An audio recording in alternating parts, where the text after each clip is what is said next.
June 6, 1944, Utah Beach. Amid the roar of machine guns and mortars, a U.S. Army corporal from the 4th Infantry Division finds cover. He lifts a radio handset and begins to speak.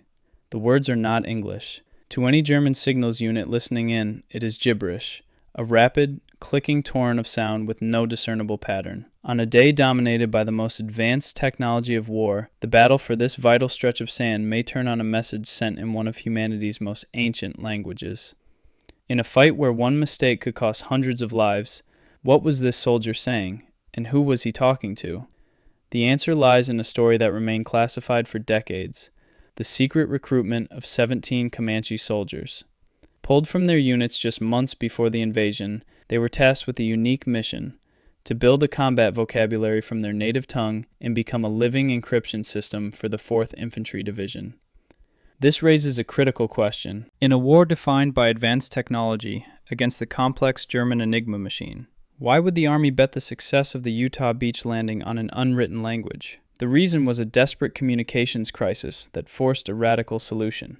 By early 1944, German signals intelligence had become a lethal, ever-present threat on the battlefield. The Funkaufklärung, specialized radio intercept units, were masters of their craft. They listened relentlessly, triangulated positions, and, most critically, they broke codes. For Allied commanders, every radio transmission was a calculated risk, a source of constant anxiety. The standard tool for tactical encryption was the M209, a portable, lunchbox-sized mechanical scrambler. In theory, it was a sound idea. An operator would dial in a daily key setting, type a message, and the machine would spit out a jumble of encrypted letters. But in the chaos of combat, theory collapsed. Encrypting a simple 3-sentence order could take several precious minutes. Transmitting it took more. And on the receiving end, the frantic process of decryption ate up even more time. This delay was a fatal gap. A platoon pinned down by machine gun fire couldn't wait 20 minutes for artillery coordinates to be coded, sent, and decoded. But the alternative, speaking in the clear, was suicide.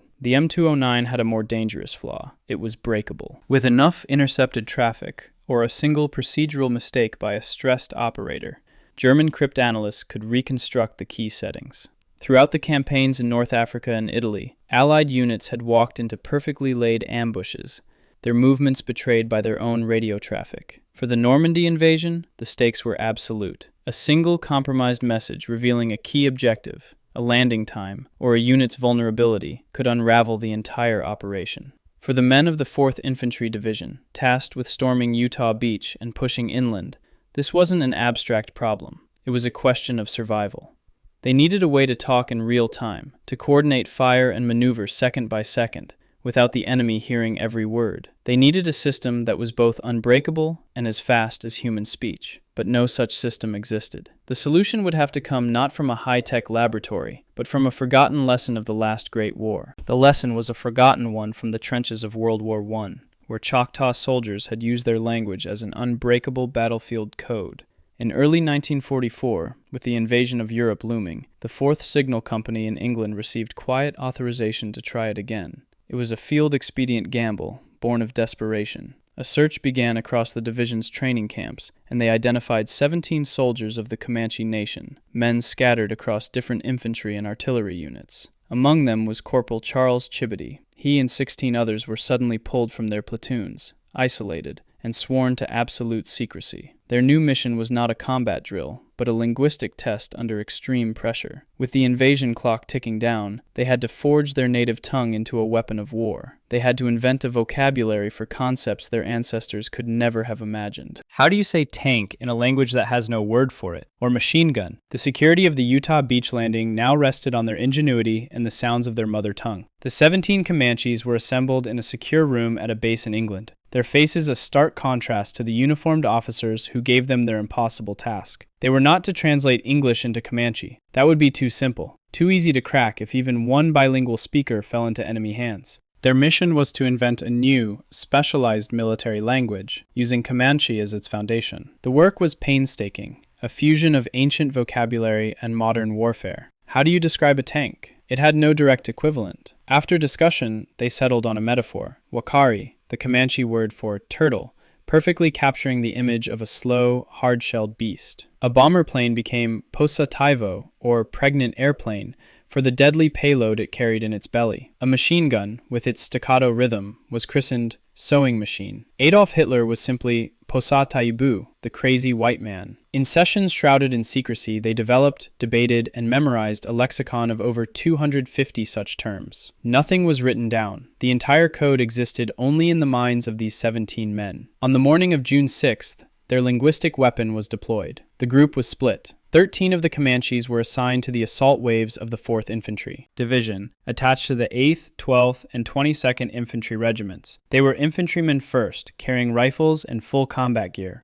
but they also carried the SCR-300 radio, their link to the 4 other code talkers stationed at regimental headquarters or on command ships offshore. As the ramps dropped on their landing craft, they plunged into the surf of Utah Beach, not just as soldiers, but as the division's most secure communication line. Almost immediately, the German signals intelligence units of the Funkaufklärung, listening from their bunkers along the Atlantic Wall, intercepted the new traffic. They were met with a stream of sounds unlike anything they had ever heard. It wasn't the rhythmic clicks of Morse code or the garbled letters of a machine cipher. It was fluid, guttural, and utterly alien. The world's most sophisticated signals intelligence service, which had broken countless Allied codes, was paralyzed. Their analysts logged the transmissions, labeling them unknown. They searched for a mathematical pattern, a repeating key, a mechanical signature. They were looking for a machine, convinced they were facing a new, advanced American encryption device. The search was a complete waste of precious time. The key wasn't mechanical, it was cultural. This confusion gave the 4th Division a priceless advantage: speed. A standard message encrypted with the M209 machine could take up to 30 minutes from encoding to final decryption. A Comanche code talker could receive an order, translate it in his head, transmit it, and have it understood by his counterpart in under a minute. On D-Day alone, they transmitted over 100 vital messages that could not be entrusted to any other system. They called in artillery on unseen German positions, guided tanks through minefields, and relayed real-time movements of troops pushing off the beachhead. One of the first and most critical messages was sent from the shore by Corporal Charles Chibity. He confirmed his unit was across the beach and had secured a causeway leading inland, vital information for the follow-on forces waiting offshore. The message was sent and understood before a standard encrypted report could have even been typed out. The Germans believed they were fighting an unbreakable machine. The truth was both far simpler and far more brilliant. But the brilliance wasn't in some magical property of the language. The Comanche Code was a layered, human-centric security system. First, the language itself was critically endangered. By 1944, fewer than 100 fluent speakers were alive on the entire planet. Second was the secret lexicon. Even if the Germans found a Comanche speaker, the military terms, like wakari or turtle, were meaningless outside the 17-man team.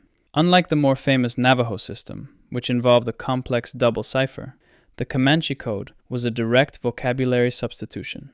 Its security relied on speed and obscurity, not cryptographic complexity. The final layers were military radio discipline and the sheer velocity of human speech. This combination made real-time analysis impossible. This system wasn't just theoretically sound. As the 4th Division pushed deeper into the hedgerow country of France, this living code would be tested under the most extreme pressure. That test came in late June, as the division clawed its way through the dense hedgerows towards the vital port of Cherbourg. During a brutal firefight, an American infantry company was cut off, surrounded by a determined German counterattack. They were trapped, and at risk of being completely overrun. Standard radio communications were dangerously slow. Speaking in the clear was suicide. With his unit pinned down and taking casualties, one of the Comanche code talkers got on his SCR-300 radio. Under fire, he transmitted a rapid stream of code. The message, indecipherable to the Germans listening in, contained everything: the company's exact coordinates, the strength of the enemy force, and their desperate situation. On the other end, the message was understood instantly. There was no fumbling with codebooks, no mechanical decryption. Within minutes, artillery was retasked. Reinforcements were guided to the precise point of crisis.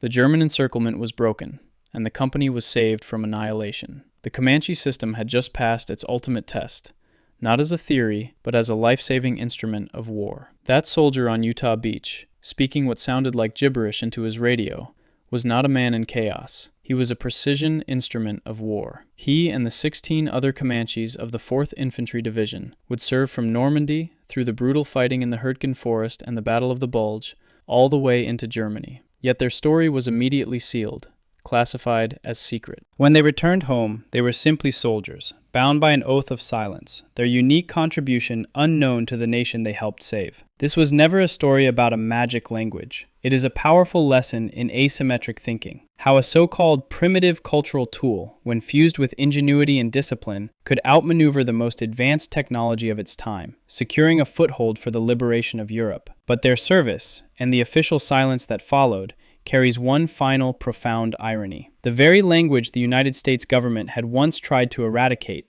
forbidding it in schools to civilize its own people, became one of its most decisive secret weapons, an unbreakable code essential for the liberation of a continent.